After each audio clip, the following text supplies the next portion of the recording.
This review is brought to you by the rogues over at Patreon. If you want to have a hand in what I review next, head on over and join the gallery. Dancing has always had a certain air of mysticism about it. The feelings of vibrations in the air that translate to rhythm and rhyme and beat in our minds. These vibrations scratch a certain itch that we find ourselves giving in to. How many times have you found yourself tapping your foot to a song you really had no interest in? How many times did you catch yourself singing along with lyrics that you didn't know you remembered? Today, we are entering a mausoleum of melodies where a brave young woman is searching for answers and finds so much more. It is sure to be a wild ride, Wesley. This is the Rogues Gallery. I am Mr. Rouge, and let us enter the Crypt of the Necrodancer.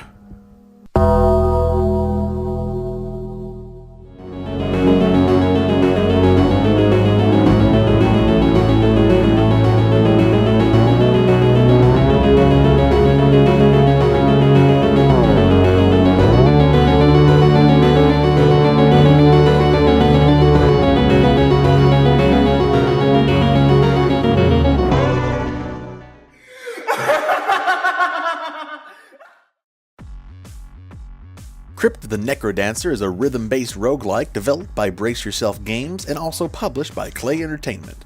Follow the story of one of the most hardcore female protagonists in games that goes back for 3 generations. Candace is looking for answers concerning her father's disappearance when she finds the Crypt of the Necrodancer and promptly dies in the opening scene. Her heart is removed, and she comes back to life and must find the master of macabre melodies to get her heart back. The story unfolds over multiple characters, and I'm not going to spoil it. While simple, the narrative is best experienced as you play, so go out there and play it.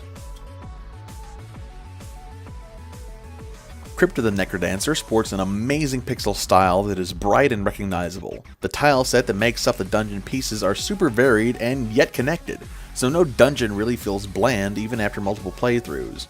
The enemy designs are also super fun, with everything from skeletons to harp-horn minotaurs. In case it wasn't obvious, the theme of this game is music, and that plays into the creatures' designs, specifically the bosses, with a zombie conga line led by King Konga, a scythe-wielding reaper with death metal, and an instrument-covered tentacles of the choral riff with the Octoboss.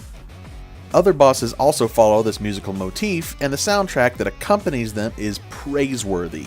Speaking of music, the soundtrack is the heart and soul, no pun intended, of this game. The music is masterfully crafted and fits each and every instance of the game, from the menu to the dungeon to the boss battles. Danny Baranowski did an amazing job making this soundtrack and is worth owning in and of itself. And there are extended soundtracks and more from A-Rival and Family Jewels 7X. This game has easily one of the best soundtracks in any game, rhythm-based or otherwise. Crypt of the Necrodancer is a top-down dungeon crawl with a built-in rhythm feature. In order to keep your score multiplier going, you have to stay in the beat. Failing to do so will cause your gaze to reset, and making it harder to earn points and gold. Gold can be spent in shops to obtain weapons, armor, spells, and other items. These items can also be found lying on the ground in the dungeon, hidden in the walls, or in crates. You can also visit shrines that have a both positive and negative effect when activated, and can range from healing you to max health to making the map engulf in darkness. Weapons have various attack properties, spells can be cast after killing enough enemies or sacrificing health, rings, armors, and boots all can grant passive stackable bonuses, and the list goes on. Outside of story mode that follows Candace and her family, there are multiple ways of play depending on how hard you want your challenge to be. Daily challenges, visiting the individual zones, all zones mode, deathless mode, all characters mode, and there's even co-op.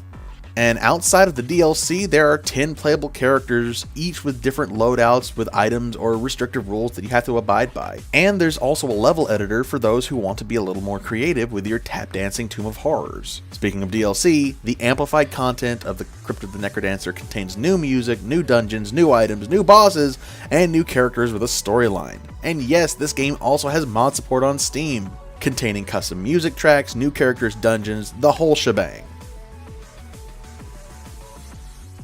Rhythm games are a sort of guilty pleasure for me. I don't like all of them and I am very picky, but when it comes to the Crypt of the Necrodancer, I can't help but love it no matter how bad I suck at the game. It's fun, fast, diverse, and as challenging as I need it to be, all the hallmarks of a good roguelike. And because of how it allows you to work your way up to a harder beat difficulty at your own pace, this game is also great for beginners and newcomers to roguelike genre of games. And the soundtrack is absolutely phenomenal. All that being said, I give Crypt of the Necrodancer a mixtape out of 10. This contains all the bits that I want in a roguelike, and it is also one of the best rhythm games out there.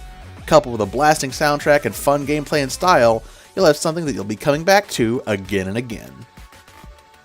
A special thank you to the patrons of the Rogues Gallery.